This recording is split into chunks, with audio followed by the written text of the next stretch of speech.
Okay, so good afternoon, and I'm very glad to see you today, dear colleagues. And the topic of our today's seminar is, pretty, let's say, not unusual, but not that common.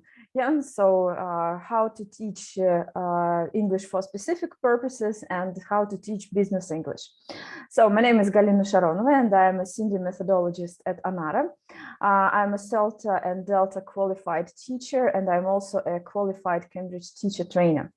So as you remember, when you received our mailing, you must have seen the abstract. Yeah, so the introductory abstract, the introductory to this seminar, and there was the statement that many teachers think that teaching English for specific purposes and business English is something really, really hard and almost impossible. Yeah, so I would like to know something about your experience, and can you please write in the chat box a plus if you are teaching English for specific purposes, or you have this experience, or maybe you used to teach. I'm just, curious about that. So just a plus if you have this experience. Yeah, it won't take long to write a plus. Oh yeah, thank you, Marina. Okay. So only one plus so far. Okay. Well, I guess that actually there is a bigger number of teachers who have this experience of teaching English for specific purposes. Actually, this is what we very often have to do when we teach adult students and also when we teach teenagers. So let me show my presentation. So you know that, yeah, so as you see, okay, one more plus, thank you. Yeah, so teaching ESP, business English, is something what is considered to be pretty hard, but in fact, it's not that hard. Let's see what we are going to discuss today. So what's on our wiki plan?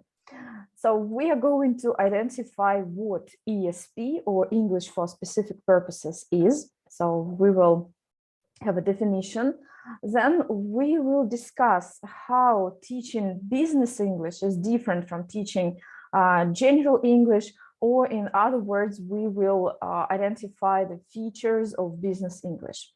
So we need to know what we're dealing with.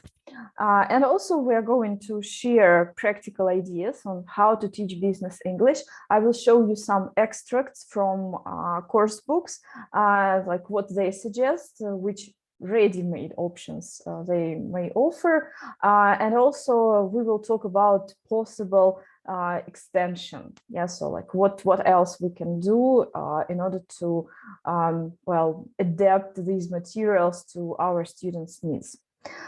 Okay, so then, like, if we get to the first point of our plan, we need to identify what English for specific purposes is. And so, you know that, like, I can't say that there are a lot of definitions to this term. Yeah, but it can be a little bit tricky. So ESP itself is a little bit tricky because it includes a few components, a few things that we teach.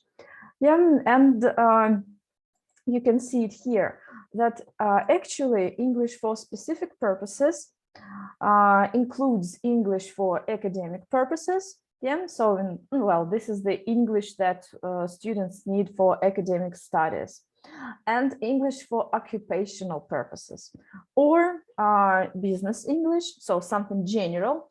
Then it can be professional English, like English for doctors, for lawyers. Professional English means here, the language of pretty, sophisticated jobs, let's say. So jobs which require special qualifications, special experience, and also vocational English, or like English for tourism, for nursing, for aviation, and so on.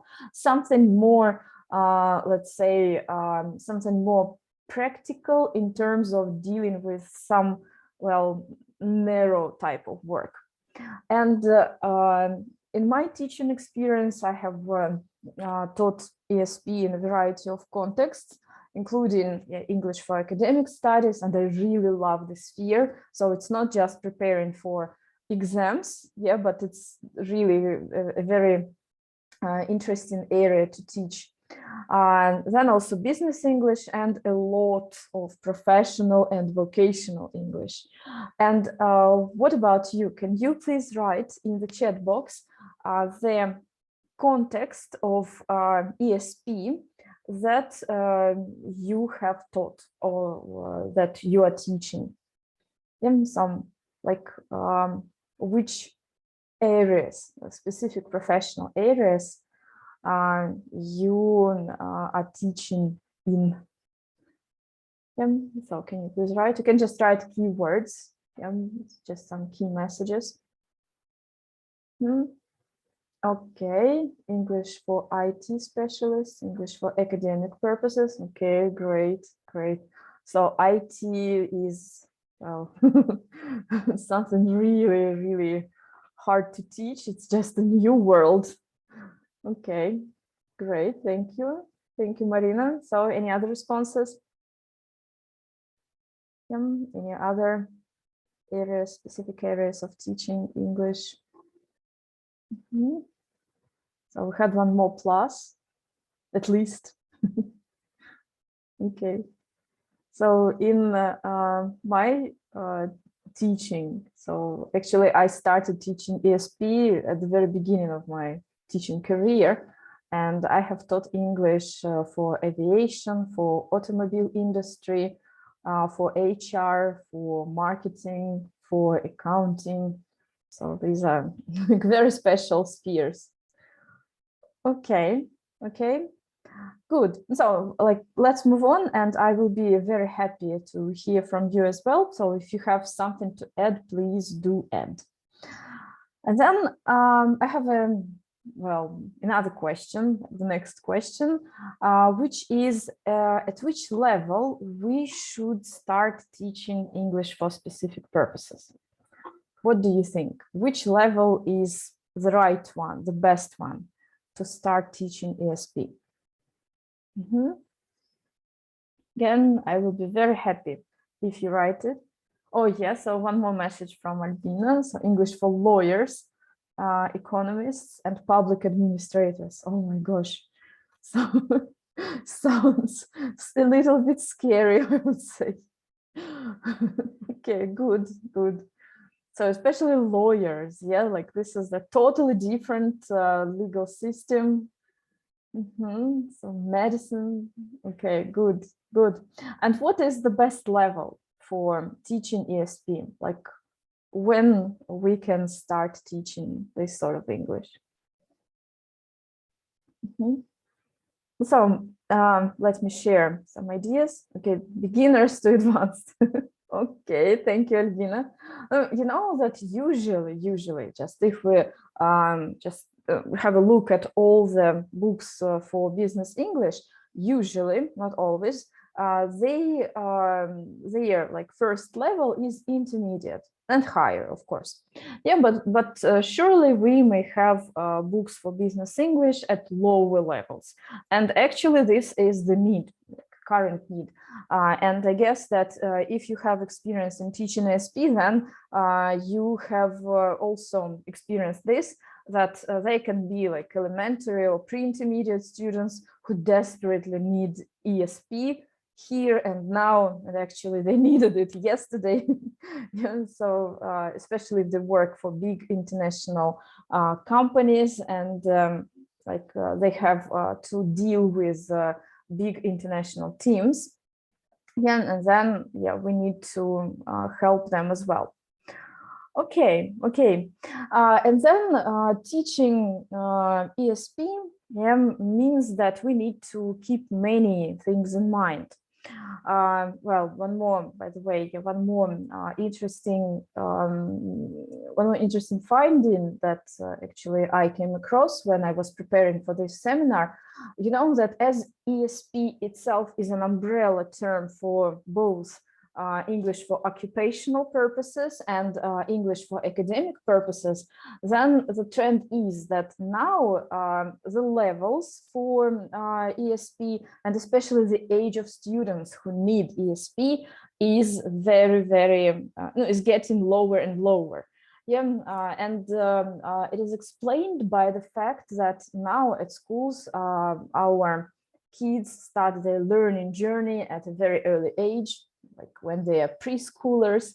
And that means that when they are teenagers, they already need English for academic purposes as part of ESP. Or maybe in some cases they need English for vocational purposes. And that's why we need to adapt anyway. Also at schools, our kids first get acquainted with this kind of learning the language, which is CLIL, Content and Language Integrated Learning. So it's when some special subjects are taught via English and vice versa. We learn the English language through teaching different subjects. So it's, well, there is this special element, like we dive into a narrow context.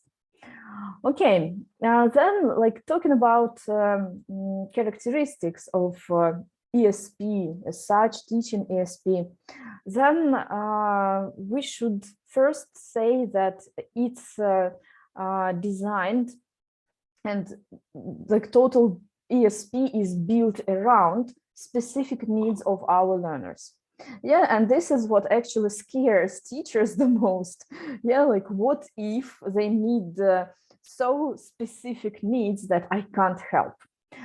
So for example, as we see it from the chat box, that some of our colleagues need to teach English for IT, for instance, for maybe lawyers. So like there is such a big, range of contexts. It's so diverse, and then we may not necessarily be experts, and we are usually not experts in these narrow spheres.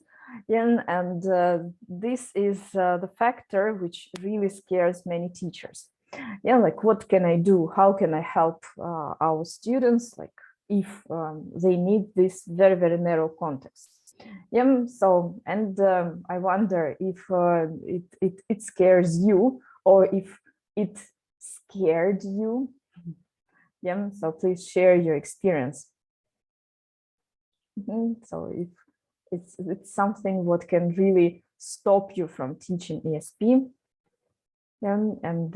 So something what makes it uncomfortable, even makes like the idea, like thinking about it is uncomfortable. So pluses if yes, sometimes. Thank you, Marina. Okay. Actually, yes, it is really something what stops us from teaching ESP, but we know that, well, if we have something what scares us, then we need to try it out. So this is the area for our professional development, for improvement. So that's why, please just don't be afraid, just do it. And we will talk about it, like how we can do it, what we can do.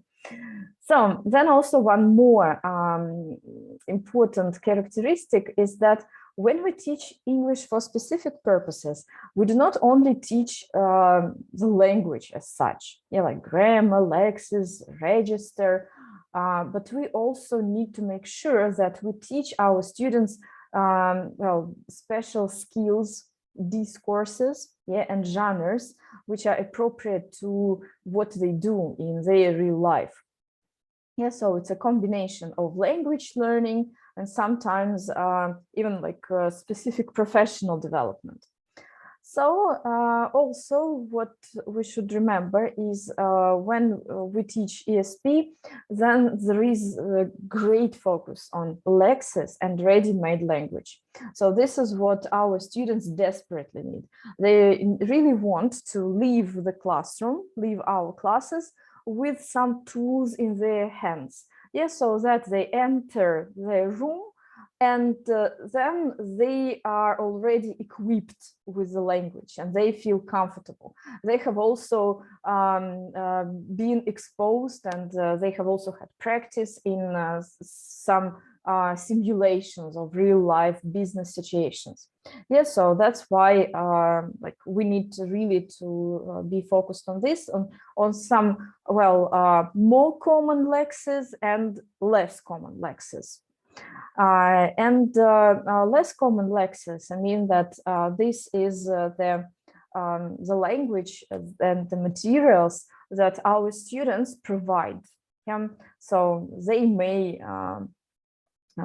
for example, refer to their business correspondence, to the emails that they exchange, then some materials for presentations, for well, negotiations and so on. Like, we really need to deal with that, and it can also scare us. Yeah, what if there is something what I don't know? What if there is something what I don't know in terms of even having no experience? Yeah, so for example, if there is well, a big I can give you an example. Yeah, so once I was company teacher, so, and I had a few groups, and these were all English for specific purposes groups. I had accountants, I had also the people who were responsible for creating new products in terms of technology, yeah, not like marketing.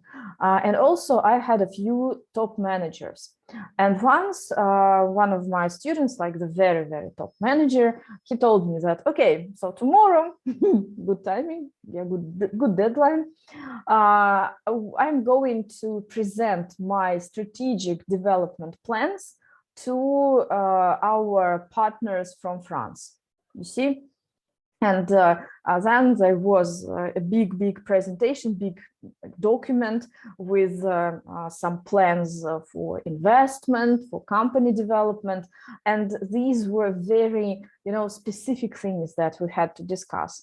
Yeah, so that was very challenging, and this lesson was much longer than expected, but finally that was a success. Like, he managed to do it all, but I was very nervous about it, of course.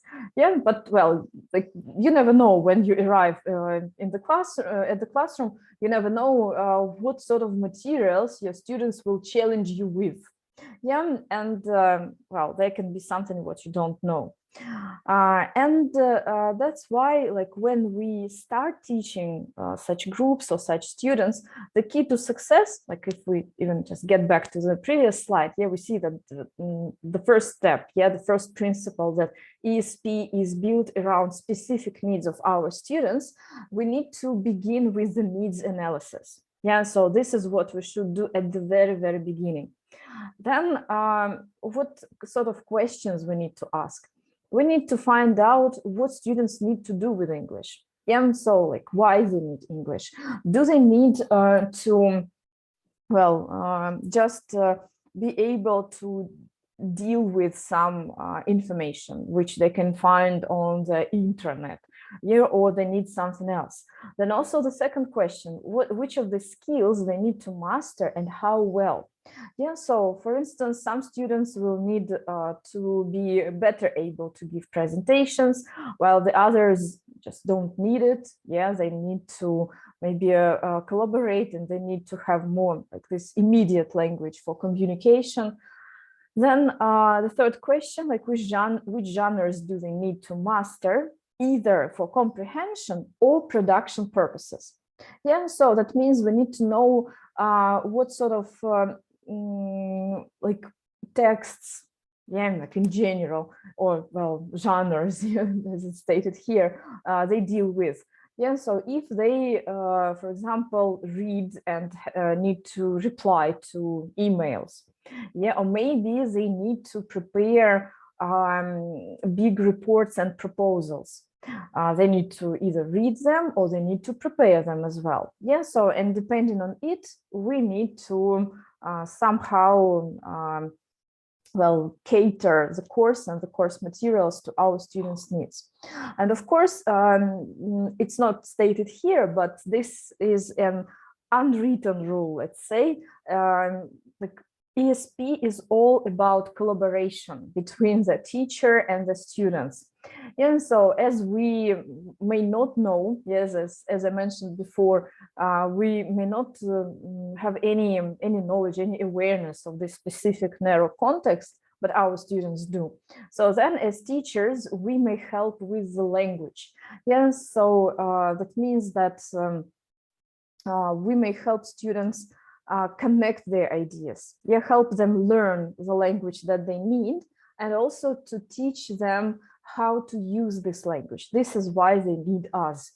And that's why maybe in the lessons there will be some moments when your student will teach you something or will explain you something. And that is actually, for me personally, as a teacher, is always maybe the most pleasant moment, because there is like this good exchange and real collaboration. And then students, like in this case, they also feel more responsible for the overall result, and they feel, more motivated. Like, well, how can I explain these things in a simple way to my teacher? So it's really great. Okay, well, when we do this needs analysis, we may also ask our students to, provide some materials that they use, so that we may also plan our curriculum in advance, and we know like what we can supplement it with. And let me show you some examples from different course books on business English. Let's just narrow down our context as well. And here you can see an extract from the Heads Up B1 Plus book by Delta Publishing. As you see, here is unit number 6, and it is dedicated to soft skills. So something what we need every day, I would say sometimes desperately need every day. As you see, the introduction here is pretty predictable. That students need to identify the difference between hard and soft skills, and then in number 2 they need to identify like what sort of skills these are, and then they need to talk about the soft skills that are important in their jobs. Now, like at this stage in exercise number 3, you can personalize this context. So like students may talk about these the suggested soft skills, and then also you may provide a longer list of soft skills, and then you may also have a priority pyramid activity with them. It's like when they need to categorize all the options, and explain why some options are less important while the others are more important. No, it's the same as just ranking, but ranking has numbers 0 to 10, for instance, but pyramid has more options. So for example, the least important options, which are at the bottom, so the number of them can be bigger, like 4, for example. Then they may refer to their experience. When they move on, then as you see, there is a box with key language for talking about skills. As you remember, you can see it also, like the reference to it, you can see it on the left, that we discussed that there should be great focus on lexis and ready-made language. So here students are catered with the ready-made language with the options, and you can see that there is a variety of the language, of some chunks that they can use to talk about their jobs. And for sure, it's important that they provide more examples with their experience, like something what they need to do, what they should be able to do, and then we will narrow down and get into their specific context. And then in exercise number 4, so students are supposed to discuss like their abilities related to these topics. As you see, the topics which are suggested here are very general. Yeah, managing your time, making presentations. Yeah, again, in order to personalize it, you can ask them to, well, provide a few more topics, some specific topics that they need to deal with in their jobs. Yeah, and then when they practice it, they need to use the language from the box. Yeah, but as you see, well, the principle is that they leave the room and they have tools, they have been in different simulations. Yeah, there can be extension, so there can be a few rounds. Yeah, then one more lexical idea, for example, is to ask them to prepare first and brainstorm their ideas in their mother tongue. And then in the first round, they do it in Russian, get feedback to how they were performing, and also feedback on the language that they were using. Then the next round, and with each round, there should be extension, like they need to say more and more. And then like they will get enough practice. So one more example. So here is the extract from a different book. It's Success with Business, Preliminary by National Geographic Learning. And this book is also aiming at preparing students for the Business English Certificate exam. So, and as you see, one of the genres that they need to deal with, like, well, in real life, actually, some of our students, and also as part of the exam preparation, is dealing with complaints.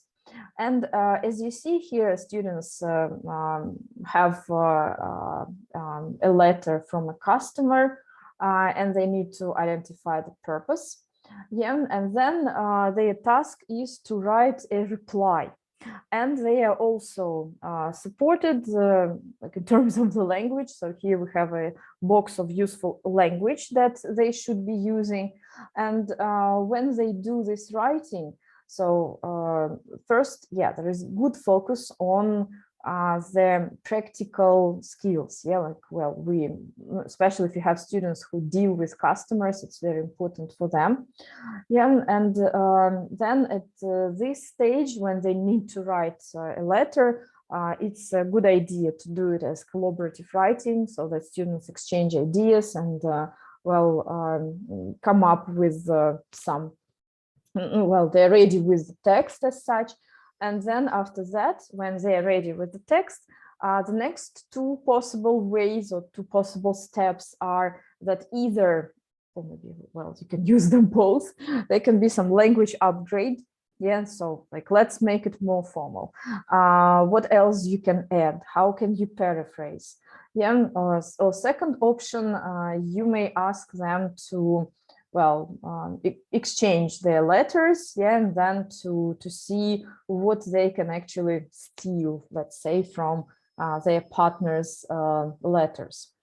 And also one more follow-up in order to personalize it can be to, well, if possible, like if applicable, actually, to get students to provide some real letters of complaints that they deal with, yeah, and practice replying to these letters. And so that it gets also personalized and practical for the students. And one more example, well, last but not least, here is also an extract from the same course book. And I would like you to, well, have a look at how grammar is dealt with. Okay, so usually grammar, when we teach business English, is presented and practiced not as a very strict rule that we need to drill to practice.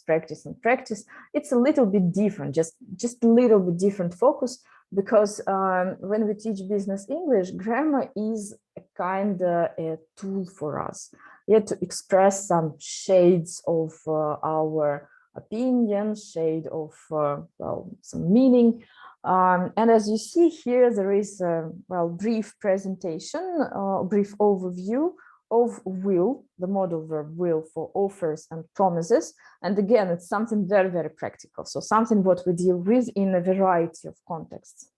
Yeah, and brief overview. And in exercise 1, students need to, complete the sentences with will and a suitable verb. Yeah, so this is revision, vocabulary revision, and also like this brief practice. And like they get this minimal context for this. What do you think? What can we do with this exercise? Like what sort of extension can we provide?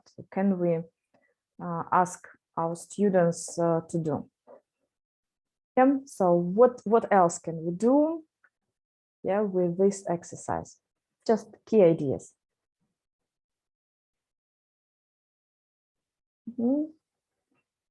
Yeah, because as you see, like why I'm asking, I really want you to be more conscious and more focused.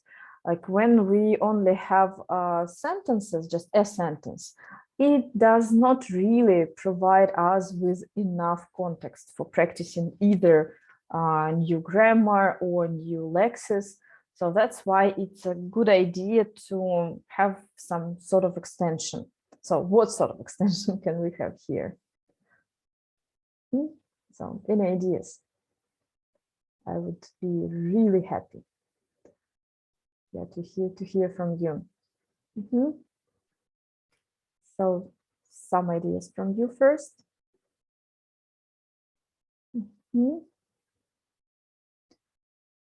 So yeah, and as okay, let me also like share some of my ideas, and I will be really happy if you also share yours.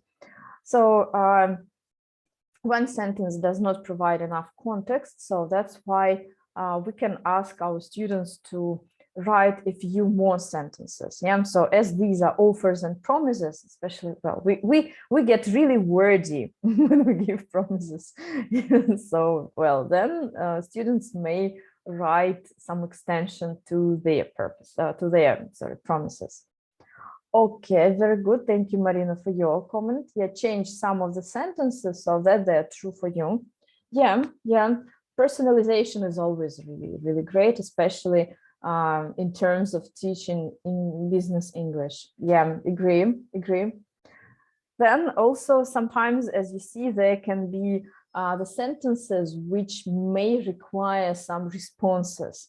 Yeah, so then we can ask our students to write some short exchanges, like 2-line exchanges, short dialogues. Good. Okay, and then like what the students are supposed to do next is they also have some more practice. Yeah, so here is exercise number 2, and students need to complete the conversation with the sentences in the box. So the sentences, they again provide some ready-made language. Yeah, so something what they can just take and use in their business communication. Yeah, so students do the task, check it against the recording, and see if they did it right. Yeah, then as an option, yeah, you may also like do the same as we wanted to do with the previous task. Yeah, so there can be some extension, or maybe they can change some pieces of information and make it true about them.